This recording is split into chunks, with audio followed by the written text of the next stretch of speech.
one part of my background which I think wasn't touched upon, but that I'm very proud about, is that I was also a school teacher for a number of years. And for another 7 or 8 years after that, I trained teachers, primary school teachers and secondary school teachers, inspected schools, and then became a psychologist, and then became a neuroscientist.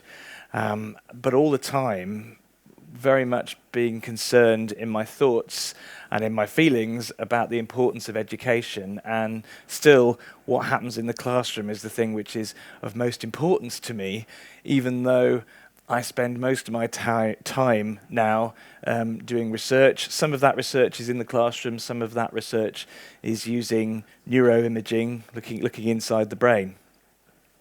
So I suppose that explains how I became so closely involved in this new adventure of joining neuroscience and education together. And I'm here tonight in a way to try to persuade you that neuroscience and education do belong together. They need to talk to each other. We need an authentic dialogue that can be of benefit to both fields, but most importantly to our children. Okay, so it's divided into two parts, this talk. The first part is about neuromyth. The second part is about authentic ways in which neuroscience can support and illuminate education.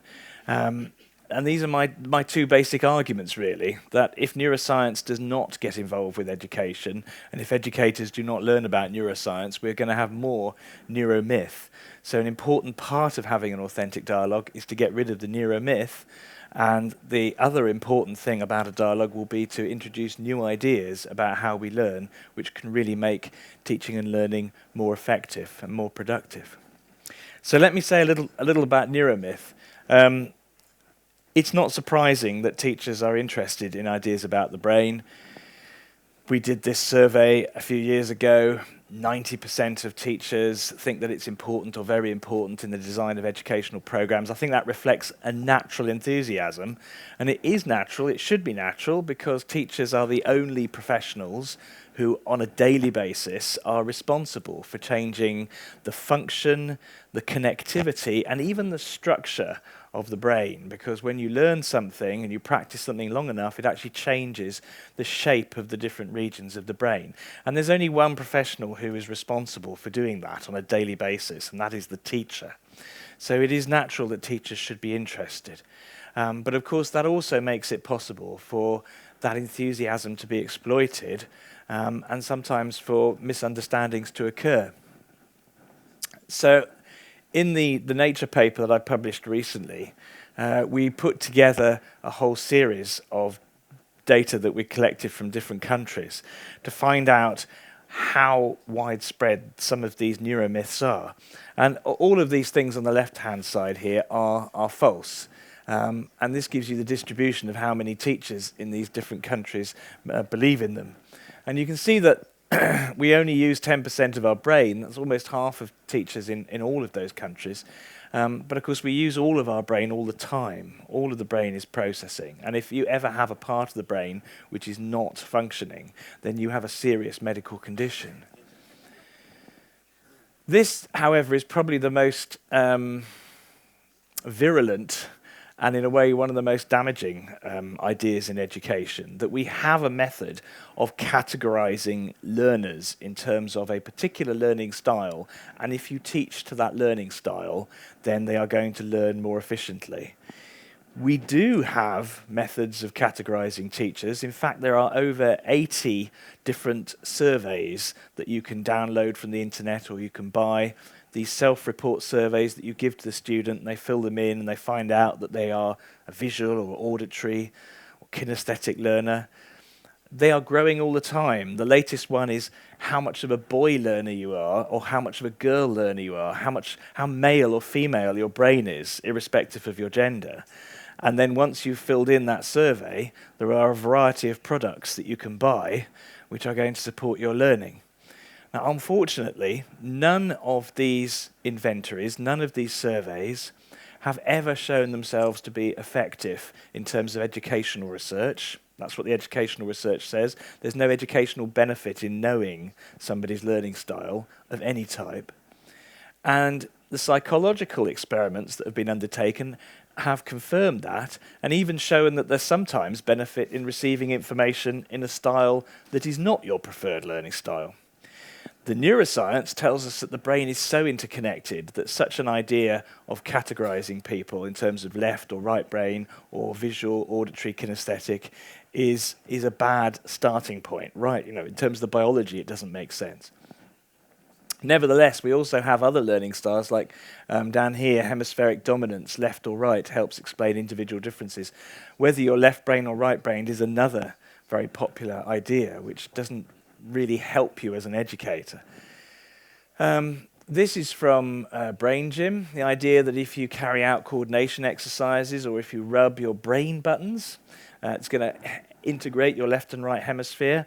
There's really no support for the effectiveness of that approach, yet you can see it's very popular across all of these different countries. And some of these things sort of make sense insofar as they resonate with our suspicions, and we see children coming in having had sugary snacks or drinks and they appear to be misbehaving, and so we think, well, it's making them less attentive, but actually sugary snacks and drinks can make you more attentive for a little while. The real problem with them is that they rot your teeth. That's the real problem. Drinking, and this is one which is particularly popular in Britain. I don't know why. I think it's because we've been sold a lot of water products on the basis that they're good for your brain. But 30% of our teachers think the brain will shrink if you don't have 6 to 8 glasses of water a day. But this is the sort of this one at the bottom is probably, although we only have a few teachers that believe in it, or a lot more in China, this is more insidious, if you like, it's more sinister as a neuromyth, because this idea that learning problems linked to brain differences cannot be remediated by education. That suggests that if you have a diagnosis of dyslexia or dyscalculia, which we know are linked to brain differences, that means they are biologically determined and there is nothing that you can do about them. So how teachers think about brain development in terms of the genetic contribution influences their attitude in the classroom. And that's why I feel it's really important for teachers to know more about how the brain develops and the role of genetics and the role of the environment, and the most important part of the environment, if you ask me, is the school, how that influences brain development. So this is a very quick anatomy lesson. It's not going to get very complex, but I just wanted to show you that, yes, there are regions that are associated with different modalities. So this could be your somatosensory strip is here, and that's very important for feeling. This auditory cortex, very important for processing sound. Visual cortex, very important for processing visual information. But the brain is massively interconnected.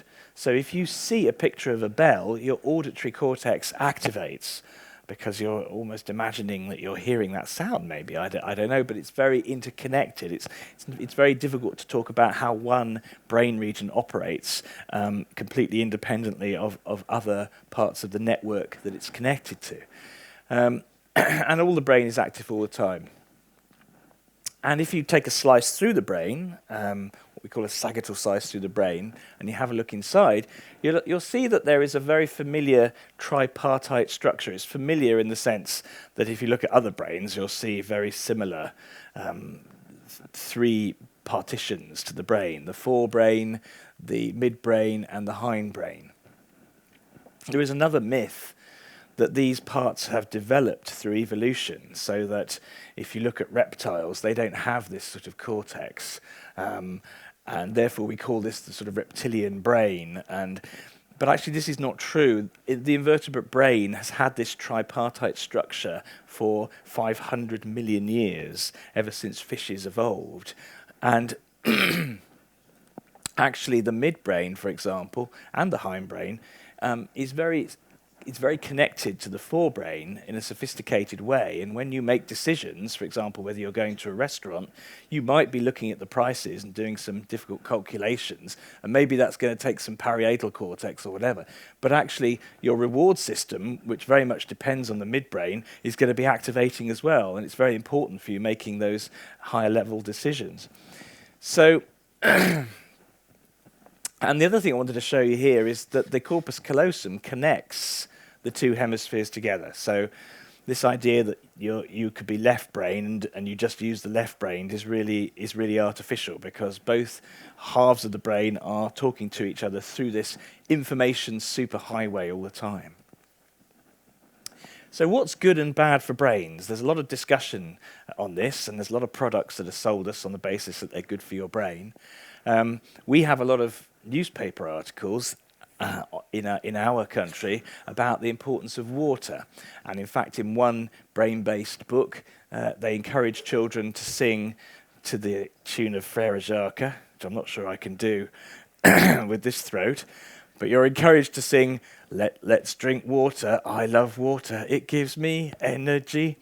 This idea that, the more water you drink, the better you're going to get at your schoolwork. And there is a sort of neurosis in our country. You see mums chasing after children with their water bottle to make sure they drink enough, quite a lot.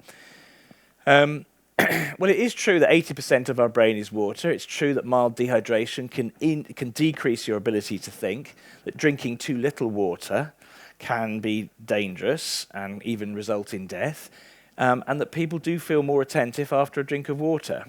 And there's a popular idea we need 6 to 8 glasses of water a day. We don't really know where this figure has come from. However, feeling more attentive is not the same as being more attentive. Research done at our university has also shown that if you're not thirsty, drinking water when you're not thirsty can also reduce your ability to think. And there is also evidence that, and particularly amongst children with special educational needs, that it is possible to drink too much water, and sometimes, sadly, that can be fatal as well. So you're now thinking, well, should I drink too much, too little? And maybe you feel on a tightrope about this. But luckily, we have brains that have regions in them that help us control our bodily stasis, our stability. And we know, unless it's particularly hot or unless we're undertaking exercise, we know when we need water because we feel thirsty. That's a function of the brain that makes us feel like that.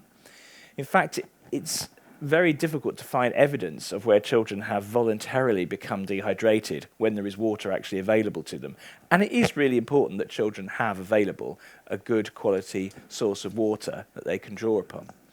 But the only evidence that you can find in the literature of where children are voluntarily dehydrated is in the Dead Sea region, which is one of the hottest regions of the world. So it is possible that your brain can shrink. There is some evidence after a lot of exercise that the ventricles, which do not contain grey matter, expand, but it's not linked to any change in cognitive function. The only really serious case we have of brain shrinkage that has been documented, that I can find, is a man in Japan who tried to commit suicide by drinking too much soy sauce. It's quite an unusual case, I would imagine. But they found that his brain shrunk, but after 3 months of carefully rehydrating this poor man, they found that the brain returned almost to its original size. I don't know if you know what this is, but all these people here are doing something called brain gym, which is quite popular in a number of countries.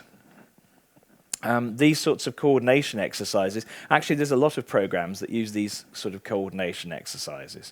So they're not particularly aerobic, they're not getting your heart racing, but there's a belief that by coordinating your thoughts and your hand movements, that this is going to support your education, your literacy in particular. In brain gym, for example, you're encouraged to rub 2 buttons that are supposed to be here, and that's going to coordinate your integrate your left and right hemisphere. But it's kind of like rubbing the radiator to fix your central heating. There's no process that can really enable that to happen. There's no physiology that could explain how such a thing could occur. Nevertheless, it's incredibly popular. Omega-3 is something else which is sold to us on the basis that it can make us clever. So you can have clever bread and clever milk. And our BBC also picks up these stories and tells us that Elliot, for example, is now reading lots of Harry Potter books because he is taking fish oils. Fish oils is the common way of getting omega-3.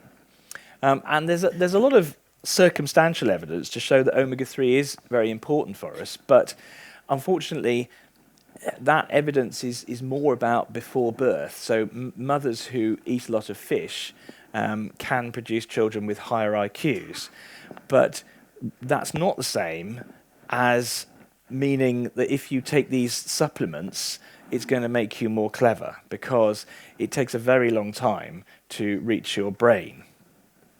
And there are mixed results from giving supplements to children with some developmental disorders. So that's interesting. If we're getting mixed results, it's worth looking closer.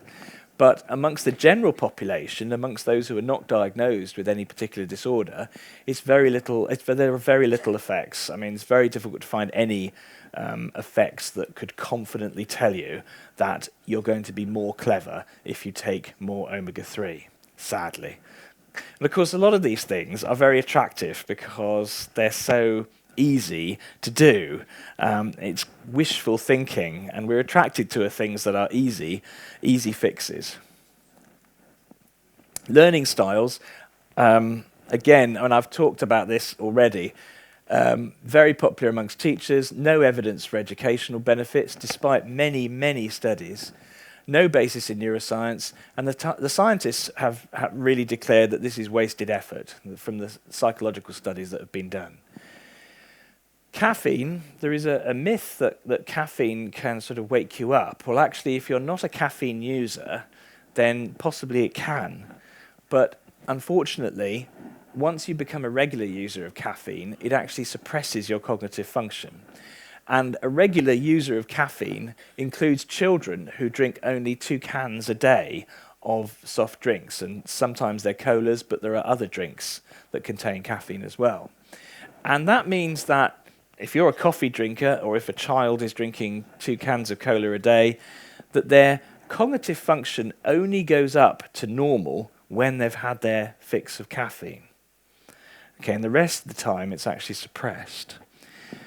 So we commonly see symptoms of caffeine withdrawal in children, and you may have experienced them yourself as an adult. You're getting the headaches, getting the sleepiness, and it's something possibly we need to take more seriously, especially now we have these very highly caffeinated drinks. And one of these, for example, is equivalent to about 3 cups of coffee. So you only need to be having one of those a day to be feeling the effect of that cognitive suppression. However, some of the things, as I've already mentioned, that really worry me are more subtle issues. And it's not just teachers that suffer neuromyths, it's also educational policymakers as well. And for a long time, we have begun to take more seriously the importance of early years education, as we should have done, because for many decades we did not understand how important the early years are.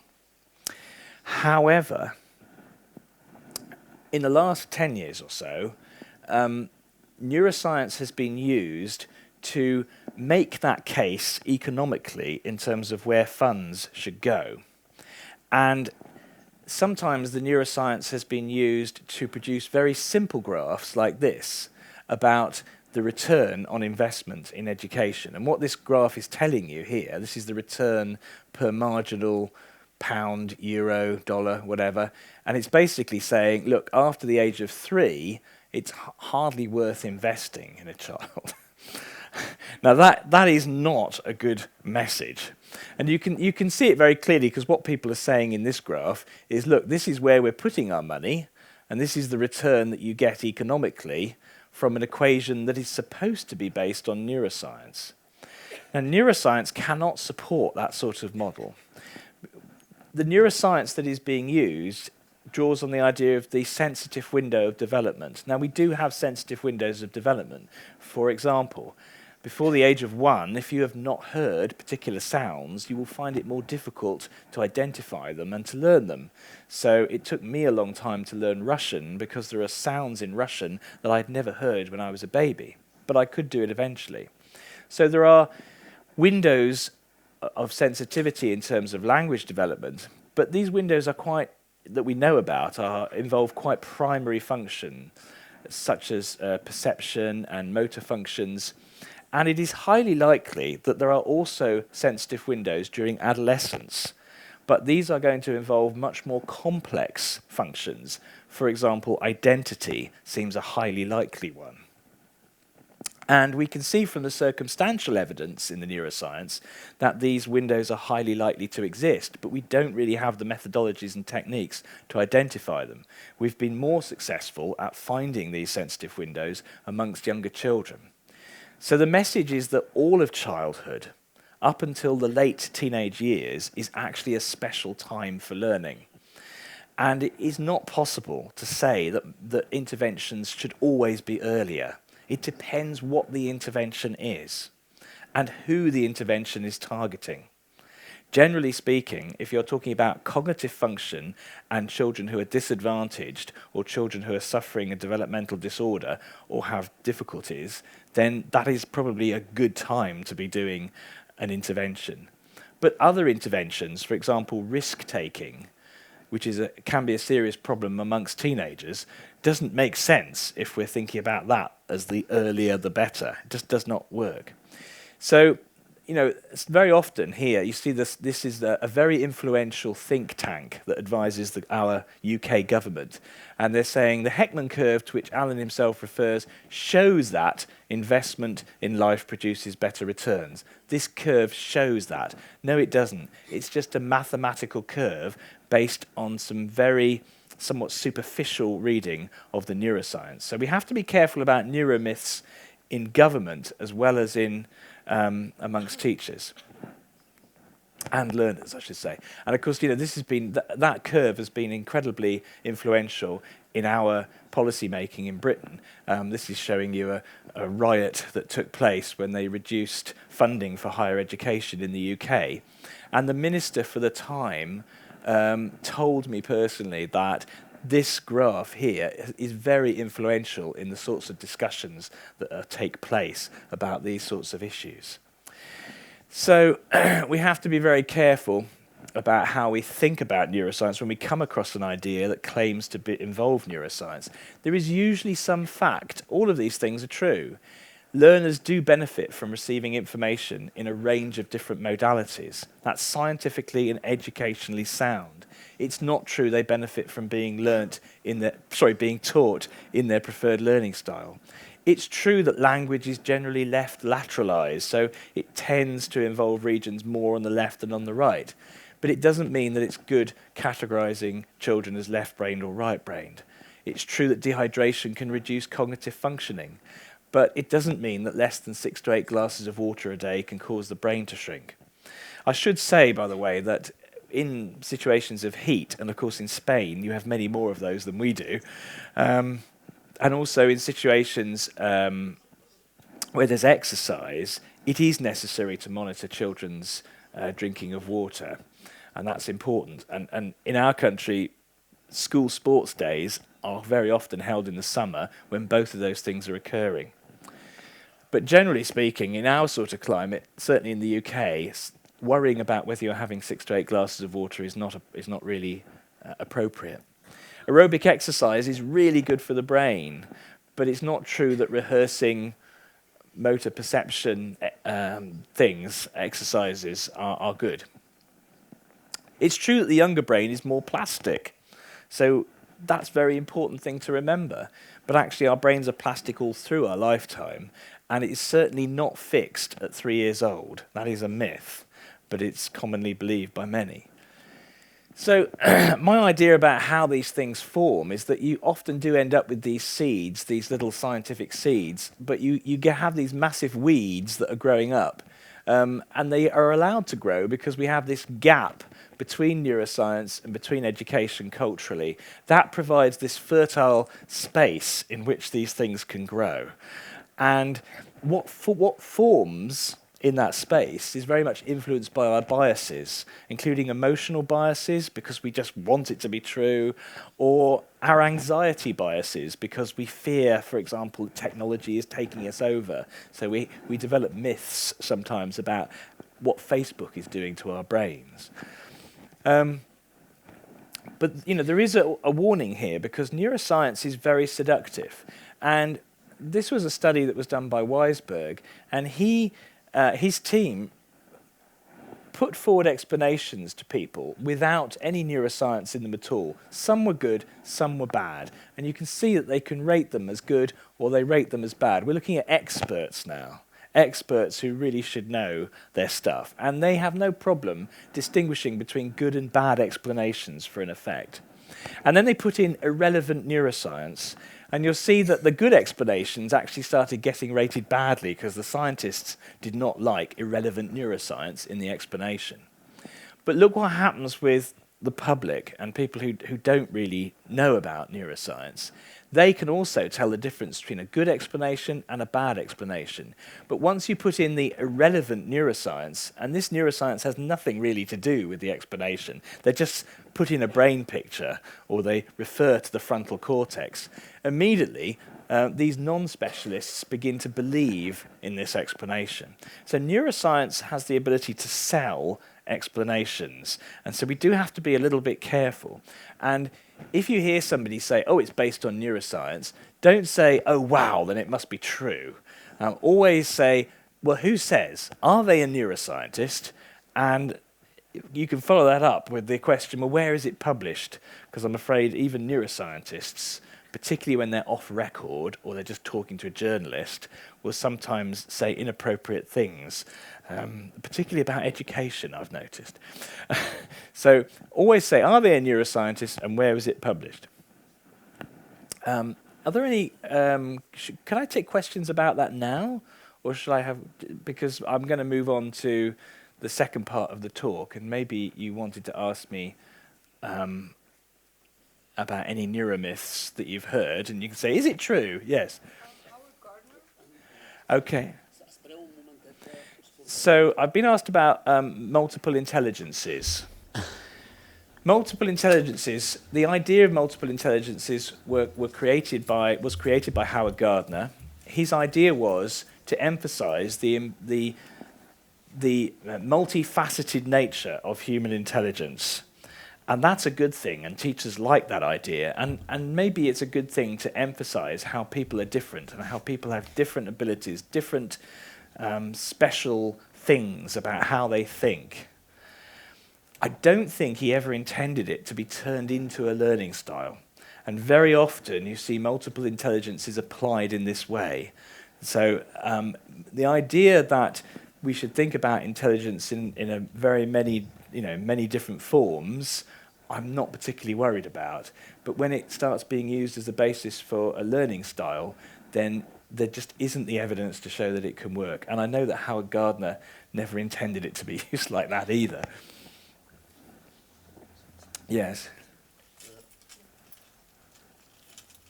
In a similar way, does it work? Sí. In a similar way, I wanted to make a comment on the Heckman curve, because I believe that James Heckman never intended to say that the investment after 3 years was not relevant, right? No, thank you. I mean, that's a very good point. So this work, my interpretation and my concerns about the Heckman curve have been published in Developmental Science. But before I published them, I had the privilege and the honour to present the paper in front of James Heckman, which was quite worrying because I'm a humble scientist and he's a Nobel Prize winner. But he was an absolute gentleman about it, and he is also concerned at the way in which his work is interpreted. And I have no problem with the economics of James Heckman, only the way in which his work has been interpreted and the way, some of the way in which it's been used by policymakers. And I know that his heart is definitely in the right place, and he has worked tirelessly to emphasize the importance of early years education. So thank you for giving me the opportunity to say that. Okay, so let's move on. Though you can ask me questions about neuromyths later as well, but let's move on to authentic applications. I'm going to have to go quite quickly through these. I just want to convince you that there's some areas that we do need to be thinking about, things we know about already that are important. Neuroscience has gone some way to emphasizing that using your fingers in mathematics is not necessarily a bad thing. There was a time when we used to suppress children using fingers. We now understand that, in fact, it's part of how cognition is embodied.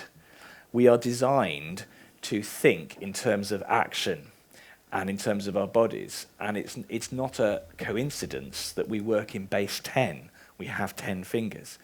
And we now have some interventions that show a better awareness of your fingers can actually support your early number development. And that's an interesting step forward, I think. We're also learning more about the underlying numerosity systems that we share with animals, this ability to estimate number very rapidly, automatically, may bootstrap our formal understanding of mathematics. And so what you can see here are yellow regions where the adults use to approximate, but when they are asked to do an exact calculation, they start using more left lateralized language areas because they're using an inner dialogue to think through the processes involved. But the fact that we use these regions, particularly the intraparietal sulcus back here, to approximate is important because we are still trying to understand how children develop that first awareness of number and why sometimes it goes wrong. And when we look at children who are having difficulties with number, we are gaining insights from neuroscience about how there may be a core deficit in that number ability, in that ability to estimate number. And there are now interventions which are showing some promise, although I have to say there is still a massive debate about this. Anxiety is another area. For example, we know that mild stress can actually be good for learning when it occurs in the same time and place externally and in the same time and space internally in the brain. When you're revising for your exams, if you're a little bit worried about your learning, actually that can be a good thing. It can make it an emotional memory, make it easier to encode. But during an examination, if you're mildly stressed, you're using more regions that are involved with working memory. That's your ability to hold information consciously in your attention. And that will reduce your ability to perform in your examination. And the more anxious you are, the more this region activates, and that's bad news because really you only want that region to activate because you're doing your academic work. There are some interventions now, for example, writing about your anxiety prior to a test appears to remediate some of the problems in your performance associated with anxiety. And these sorts of interventions have been prompted by a better understanding of the underlying processes between anxiety and academic performance. I mentioned some interventions that have been shown to operate, and for mathematics, and one of the most interesting things, here children are being encouraged to represent their answers on a number line by landing the spaceship and giving a physical meaning to the number that they are expressing. And that improves number ability amongst children diagnosed with dyscalculia, that's a number disorder, but also amongst children without that diagnosis. And as well as remediating their behavior, it also shows remediation of brain activities associated with that problem as well.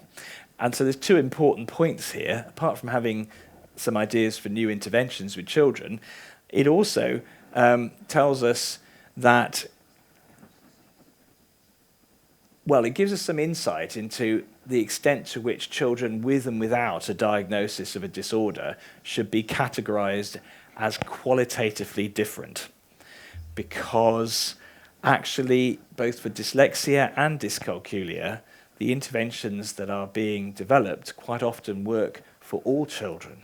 So that's kind of interesting, and we could get into a discussion here about how meaningful some of these phrases are: ADHD, dyscalculia, dyslexia.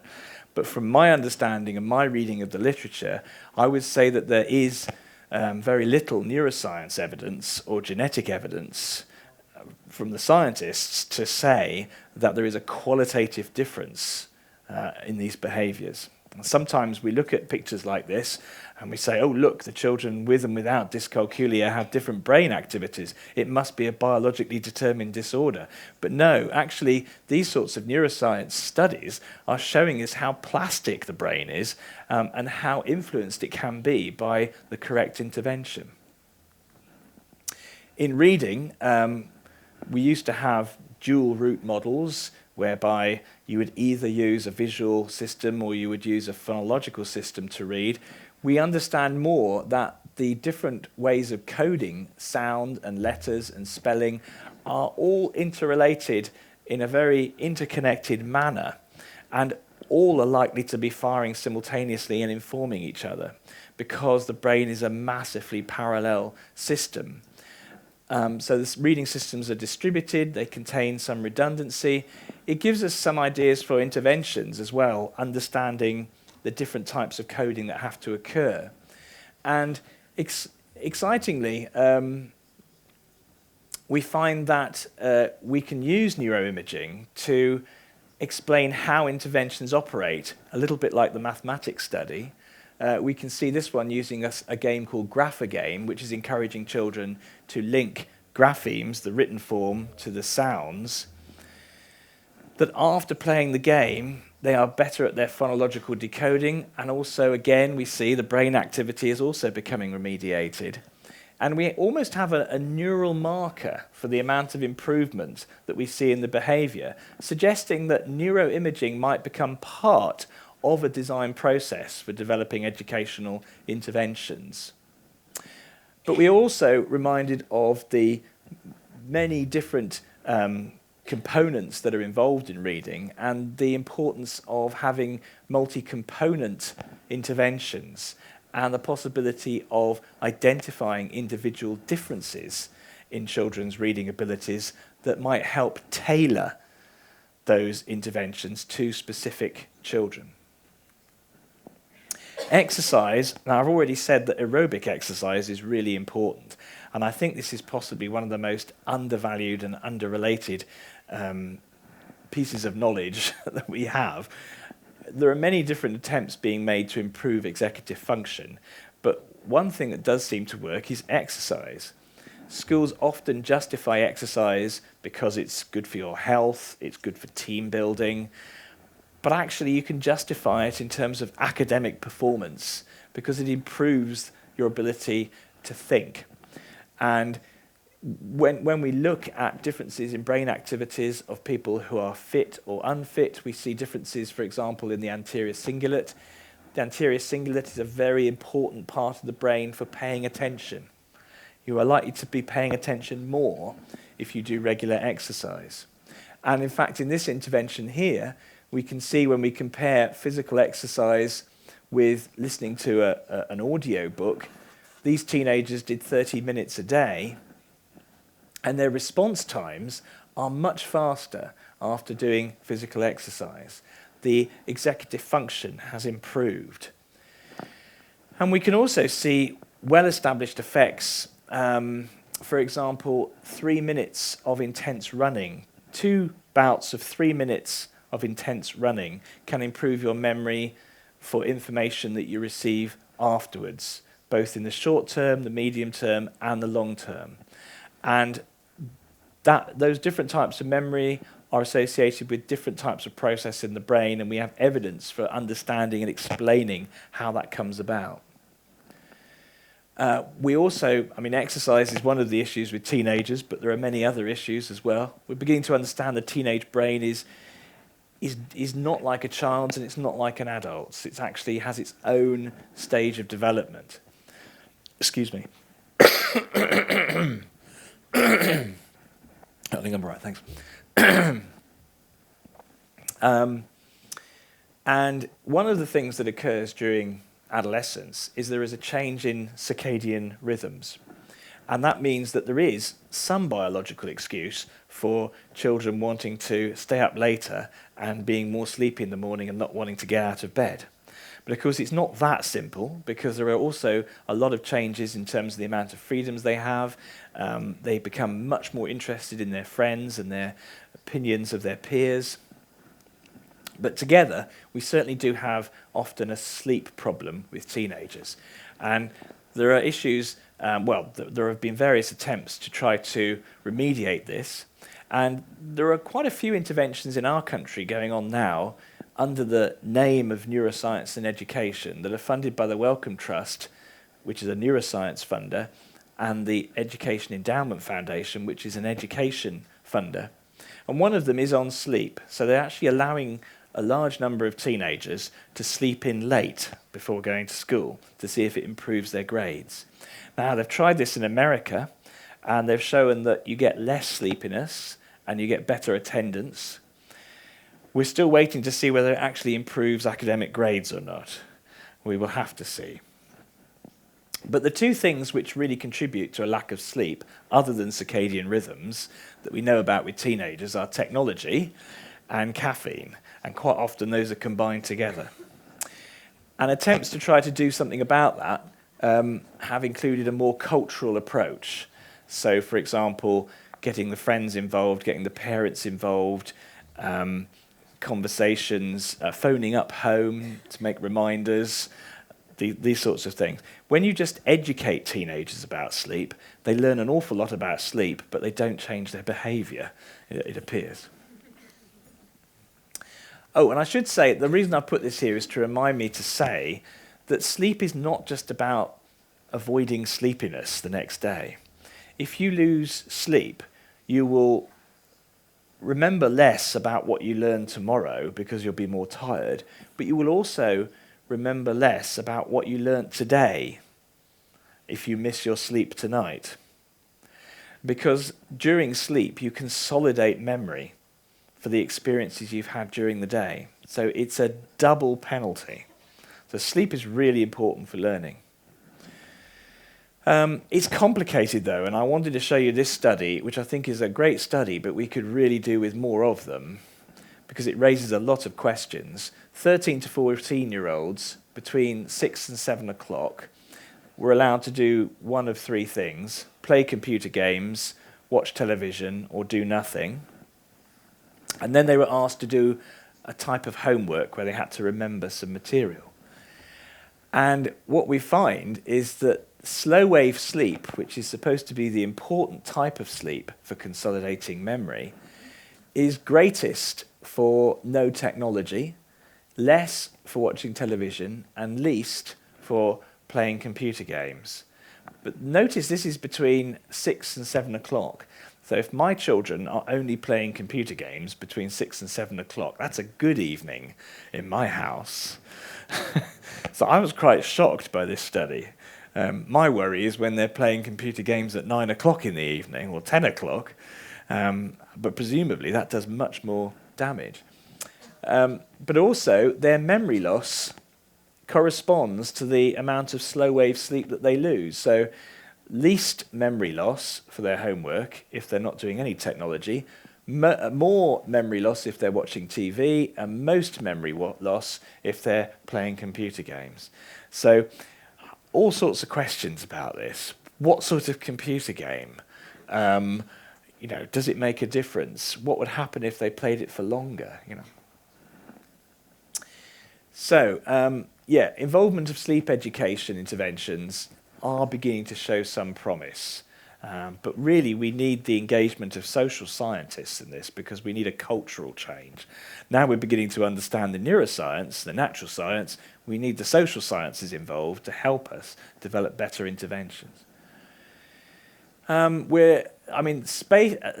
Spaced learning, where you space out your learning sessions is something that we've known about for over 100 years from the psychologists, but it's being given new emphasis by neuroscience because we're beginning to understand what happens in the spaces when you space out learning. And we can see activation in speech areas that suggests there is an internal dialogue going on, probably to do with the learning in those spaces. So even though you're not conscious of it, something is occurring which is causing you to rehearse what you've learned and consolidate it in memory. And there are many other things which I haven't got time to mention. ADHD, so many teachers are teaching children diagnosed with ADHD or on psychoactive drugs.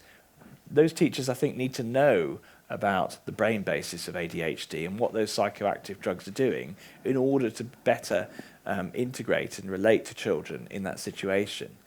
We know that when learners visualize something, in other words, they imagine it, they are using almost as much visual cortex as they would if they were actually doing it, which gives you an indication of how powerful visualization is as a potential learning tool.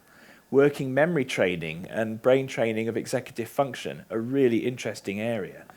Adolescence, I've mentioned, but there are many other aspects to it, such as risk-taking, timing of education, much, much more. Too many things for me to put on here. But I did want to tell you about my particular interest, which is games and reward. The reason why I've focused on this area is because I'm aware that we have many children who are not behaviourally engaged in the classroom. And we have an example here of a photograph of children that are not behaviourally engaged. If you imagine the teacher is standing over here, none of the eyes are facing forward. And if the eyes are not facing forward and engaged, I mean, it may be that they are discussing some educational concept or topic, but actually I happen to know they are not. And if we don't have that behavioural engagement, we know that that is the biggest predictor, apart from socioeconomic status, that is the biggest predictor we have of educational outcome. And yet we have very poor understanding of how to use reward, which we use rewards all the time in the classroom to try to improve behavioural engagement, but we have very little understanding of how they operate.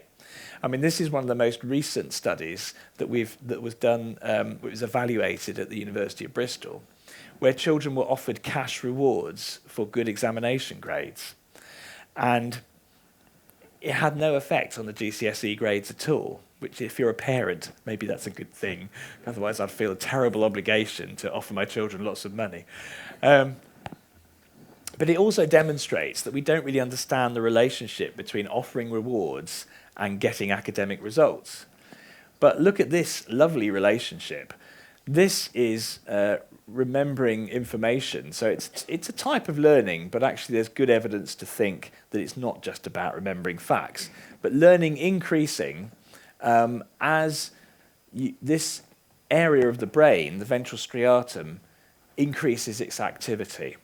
In other words, although there's a very poor relationship between the rewards we offer and the results we get, there's probably a very good relationship between the way in which the brain responds to the rewards and the results that we get.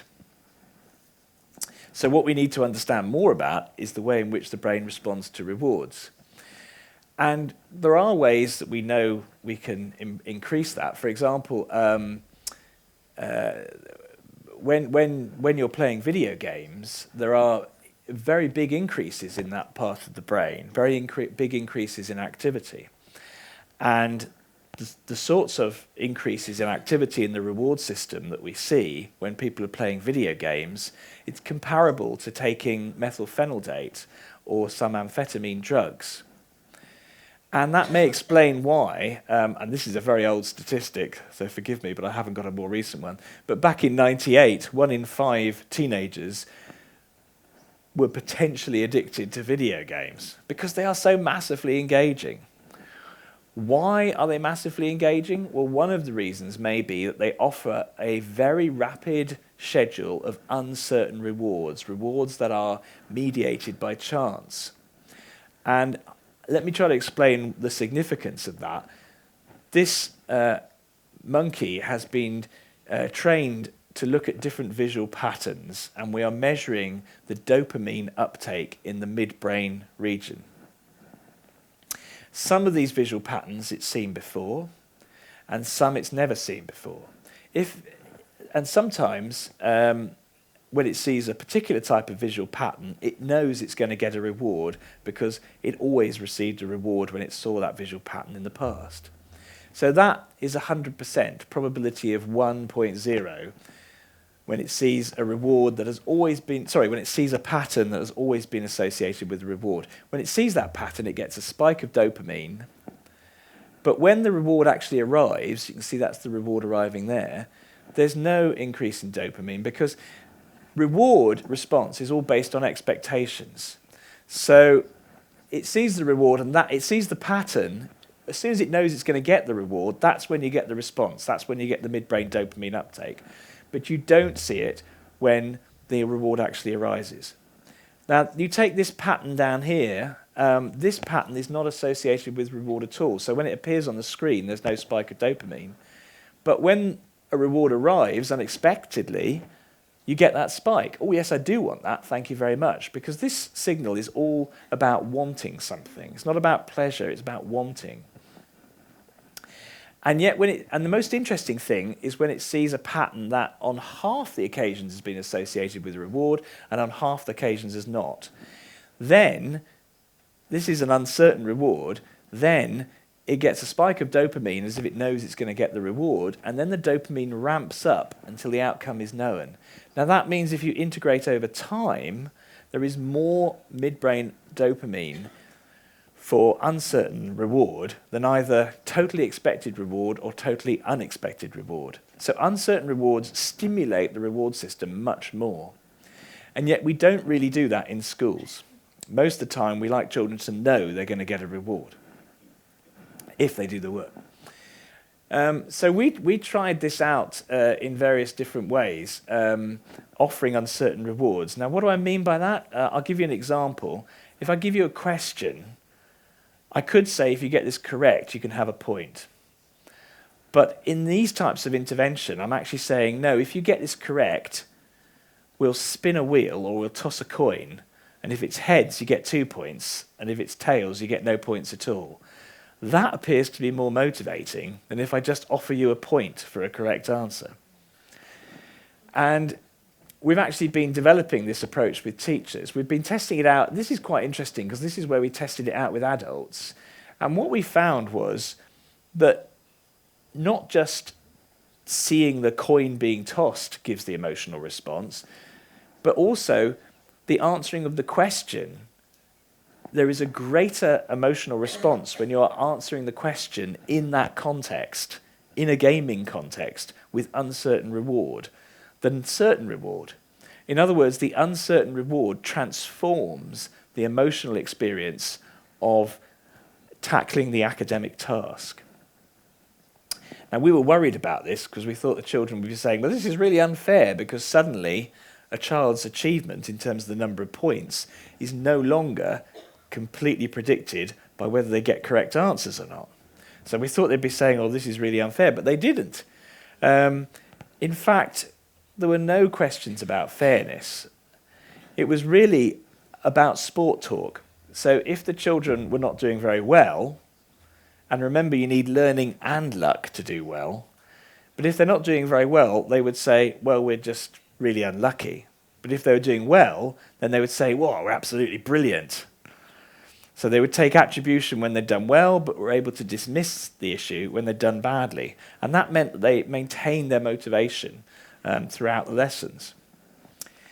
We didn't know how you respond when you see somebody else get a reward, so we had to carry out a neuroimaging study to look at that. And what we found was actually that you respond to your competitor's unexpected failure. Okay, now you might not think that that's particularly surprising, but it kind of conflicts with some of what we understood about neuroscience at the time. So it was a good thing to do the study. So whether it's you that's getting the unexpected rewards or somebody else that's getting unexpected rewards, there is this increase in uptake of dopamine from the midbrain. And this is actually implemented in an app that you can play on Zondel.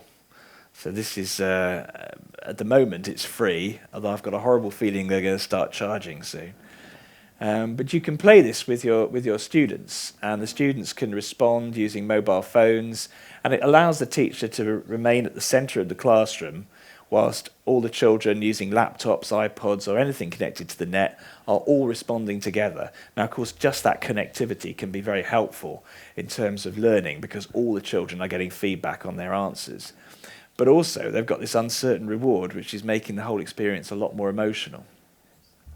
And it's being used in over 20 countries, and there have been 2 other studies that have looked at this uncertain reward effect and have confirmed our findings. And we are now rolling this out to 80 schools involving 10,000 children.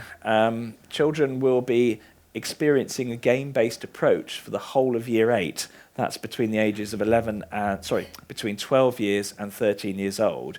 They're going to be learning science entirely through a game-based approach. So every lesson will involve questions for uncertain rewards.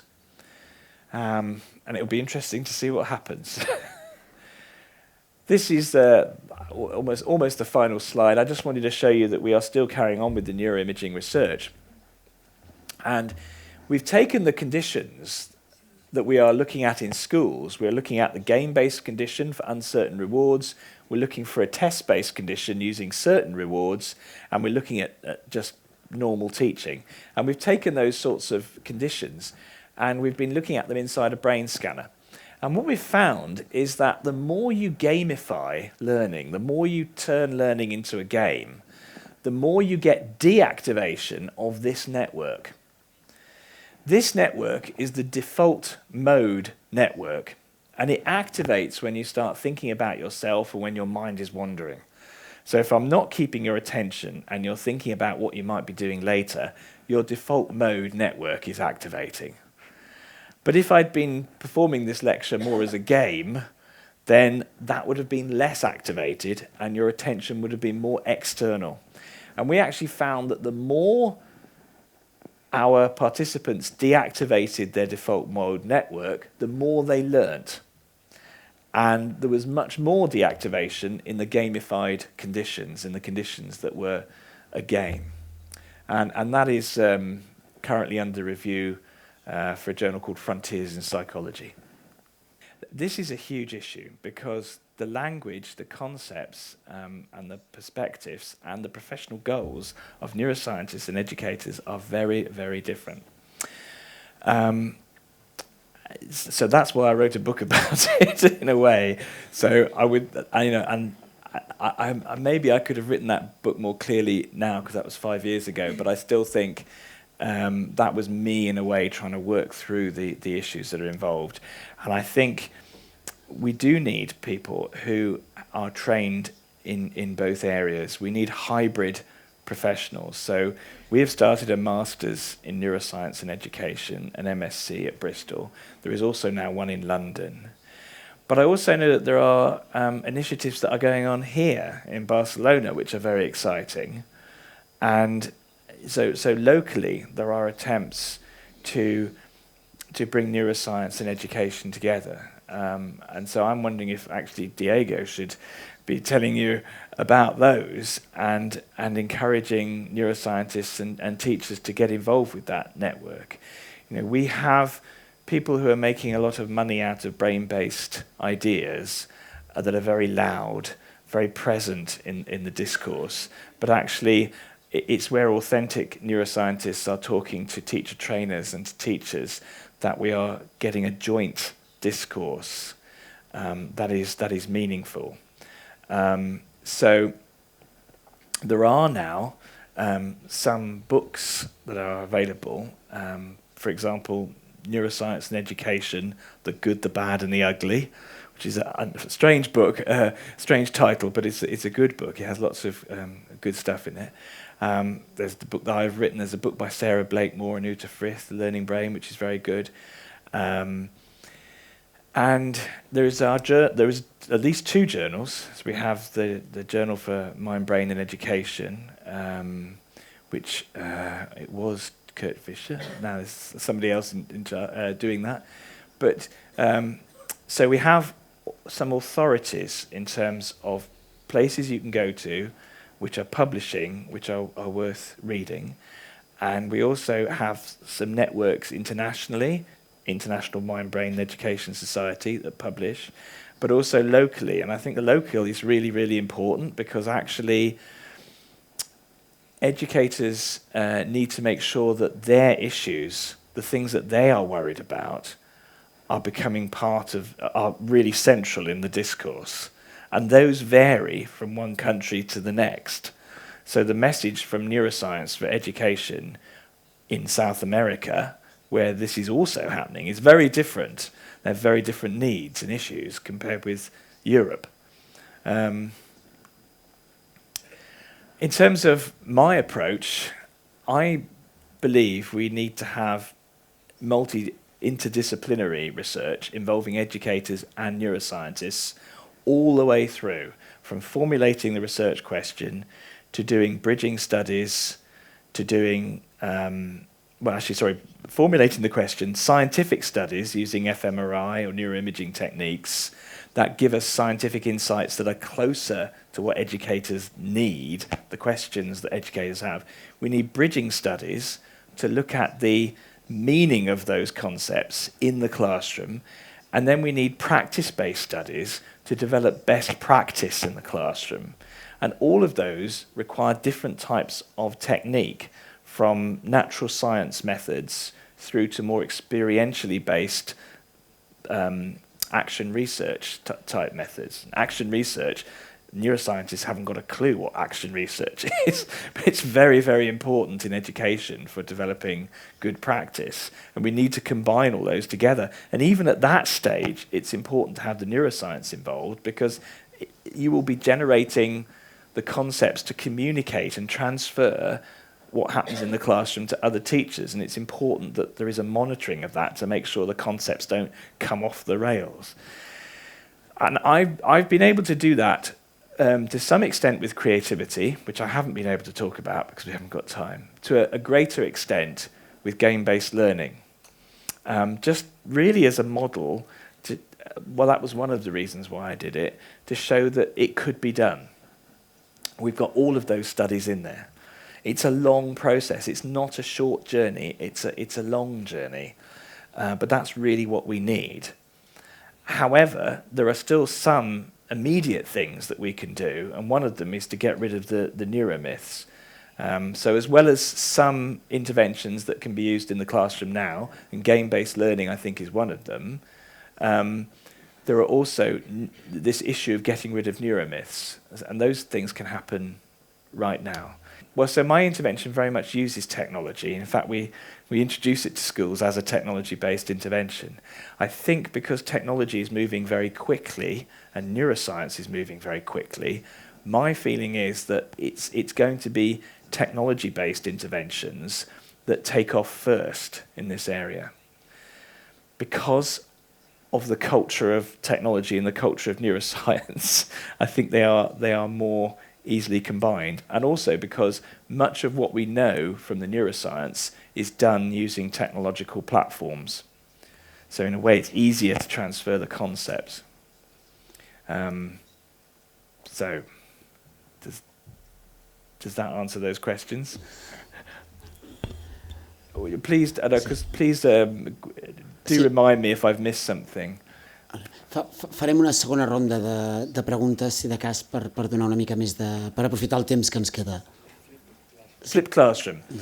Flipped classroom. So I think there has to come a time when people say, it's really important for people to say they don't know sometimes. And I don't know whether the flipped classroom works or not. I don't know what the neuroscience would be in that situation, and I can't really comment, to be honest with you. It's very popular in our country too. But I honestly do not know whether it works, and I don't know how our understanding of brain function would feed into our understanding of the flipped classroom at the moment. So I actually have to put my hands up and say I don't know on that one. learning styles is a real worry because my statements about learning styles are based on readings of the literature, but also on other experts' readings of the literature. And at the moment, there really just is not the educational evidence to show that it is worthwhile identifying somebody's learning style using any technique that has so far been created. And I would love to see that evidence. There may be one or two studies showing some effects, but in terms of there being a consistent approach that works, the evidence is just not there. That is not to say that you should not differentiate. It is important to differentiate in the classroom, but I would rather see a teacher understanding their student in a much broader way, using a more common sense approach in terms of the ability, their perceived personality, their interests, for example. So it's really important for teachers to change their teaching approach based on how they understand their learner. I mean, that's really Vygotsky, understanding where somebody is and then building them up and taking them further. My problem is with learning styles is that the instruments that are used just do not identify meaningful enough categories of learners. So if you find some evidence, please send it to me. But at the moment, I just cannot see the evidence in the literature. And it's not just me. There are other scientists who have looked at this and come to exactly the same conclusions. So, our government, the Department for Education, until 2007, was recommending the use of learning styles, visual, auditory, kinesthetic, on its website, the Department for Education. And they noticed in 2005 that they had no evidence to support that recommendation. And it took them 2 years to find a way of politically disengaging without too much embarrassment.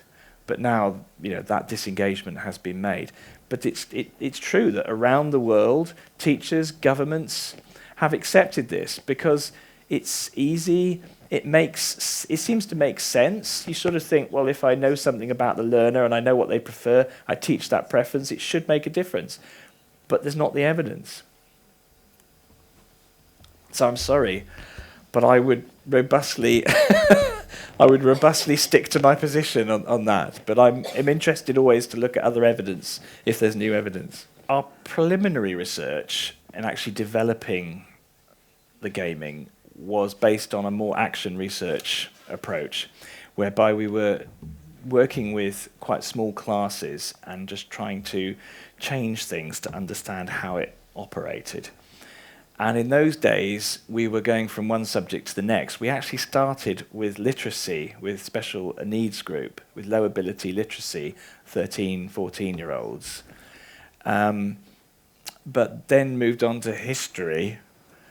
I worked using it in design and technology, and really anything. I think you can just about use any topic with it in terms of the principles that are involved. I think a question that is often raised, which kind of relates to your question actually, is this just for facts? If you're working with history dates, then it's obvious how you can use it because you just have to remember the dates. But it should operate in other ways, so you're not just learning, but you're also improving understanding. But that depends on the design of the questions. So people think multiple choice questions are just about facts. They're just at one level of Bloom's taxonomy. And so in the fMRI study we did, we made sure that we hit all of Bloom's levels of knowledge and understanding, except creativity, which was too complicated for us to assess. And therefore, it's important not to think that this is restricted to facts, but also to appreciate that the effectiveness of the approach depends on your ability to design really good questions that probe deep understanding, not just recall of knowledge. We've chosen science for this massive intervention because that's the one that is probably going to produce the most interesting results. It's been tested by a Turkish group in published research in database knowledge of databases from an undergraduate software course or something. I think the Devonshire paper tested the approach using sex education, I think it was. We've chosen science because there's such a nice range of different levels of understanding that you can easily generate and test. But it should be appropriate for all subjects really, but it depends on the skill of the question designer. So in our project, we are also now spending a lot of time designing questions, because that is absolutely key. It's not just uncertain reward. There are many other characteristics that are likely to be important. So there is a competitive nature to it, and there is also the fact that rewards are often escalating. But another theory that we're looking at is the role of action, which actually relates to the question about from online about using the body more to learn better. Because when you're producing very rapid actions, especially cue-directed actions, you produce another neurotransmitter called acetylcholine, which is also related to it can be related to improved memory and learning. So it may be competitiveness, uncertain reward, the rapid schedule of rewards, the escalation of rewards, and action is also likely to be an issue as well. So we are trying to unpick those. In the intervention that we did with the fMRI study, we only had 3 factors: competition, uncertain rewards, and escalation of rewards. But those seem to be sufficient enough to improve learning. So, in terms of quizzes and learning, how come quizzes?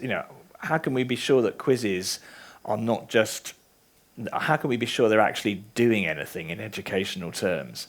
Well, when we first started applying this research, we had a Year 8 science class, and we did a reproduction, and we had a great big wheel of fortune that we were using, and we were giving out plastic tokens using uncertain reward, and we had fantastic engagement. And we tested pre-test and post-test. And that's really important thing to do, to see what the children have actually learnt during the lesson. Don't leave it to chance, find out. And we were able to show that they learnt absolutely nothing at all. So there is a really important point here, because you can't go straight from brain scan to lesson plan. You need to work with teachers and combine what you know about how the brain learns with what teachers understand about how children learn, and combine those two things together. And I remember the head teacher standing at the back of the class saying, actually, this is just like a Christmas quiz. And we were thinking, yeah, it's like a Christmas quiz, isn't it? Are these children learning? We looked at the paper. No, they're not learning at all.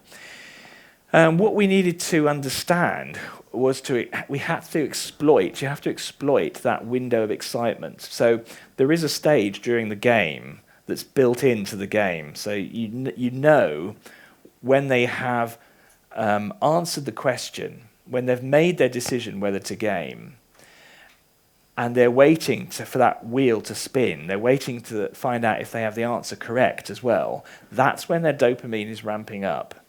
And that is a teachable moment. And so we encourage our teachers to focus and use that as a teachable moment. And as soon as we started doing that, then we saw the improvements in learning that we were looking for. So what we now encourage is not just to use it as a quiz. In fact, we tell them, don't use it as a quiz. It's not a quiz. It should be part of the lesson. And when you present it, when the children are answering and when you're giving feedback, use it as an opportunity to scaffold the learning, remind the children and the principals, sometimes to differentiate and give some extra support where needed, and basically have it built in to the learning. Otherwise, my guess is that it won't work. You don't want bells and buttons and whizzes and whooshes distracting children from the learning. You've got to design not only the game and the technology, but also the pedagogical approach to keep the children focused on the learning.